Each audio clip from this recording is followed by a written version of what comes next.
about culture, the culture of community college, or culture within the community college. I know that you stated you worked in Massachusetts and Connecticut, and coming here from another state and looking at the culture, we have a lot of people that are vested in the institution and trying to implement change in a unionized environment can be very challenging.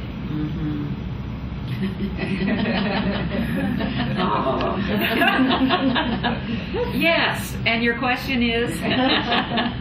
How would you, what would be your recommendation in dealing with cultural change or implementing change?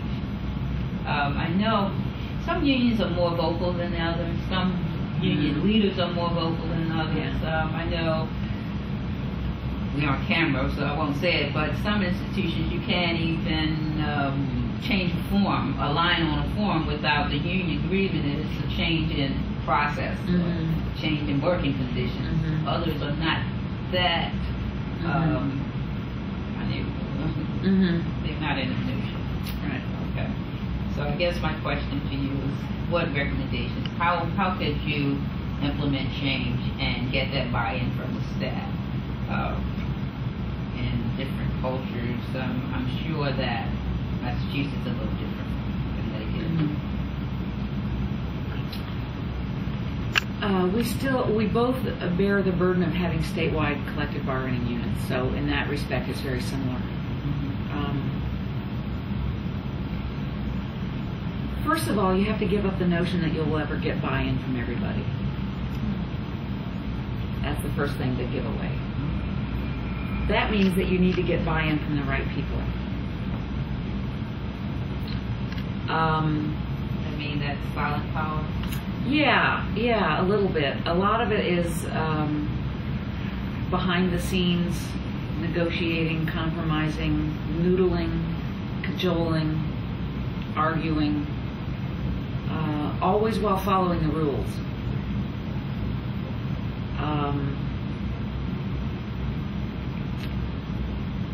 Yeah, it's tough. We're going through this a little bit right now. I think there are some very fundamental changes that are occurring here at Texas along curricular lines, which I think are very, very important. And it's been a long process, and this is where stubbornness comes into play. Briefly, we had a Title III grant that just ended in October, and part of that was on outcomes assessment, which, you know, one of those buzzwords, God love outcomes and the asking outcomes assessment.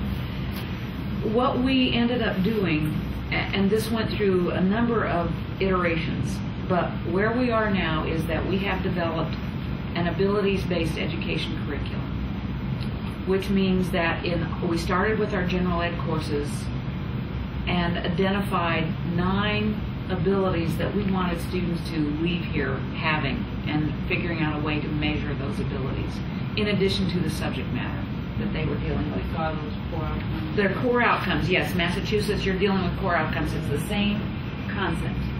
I just happened to bring along a little takeaway here.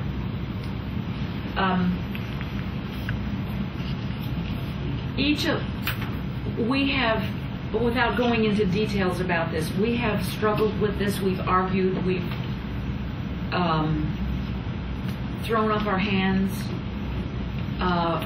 we've lived through faculty rebellions, we've dealt with the faculty who think, well, this is the latest fad, if I just keep my head down long enough it will go away. We're past that now. We've got almost 100% buy-in from the faculty, but it's been 6 years in the making. And it really is transforming our curriculum. We have figured out a way to measure these abilities in each course, every course.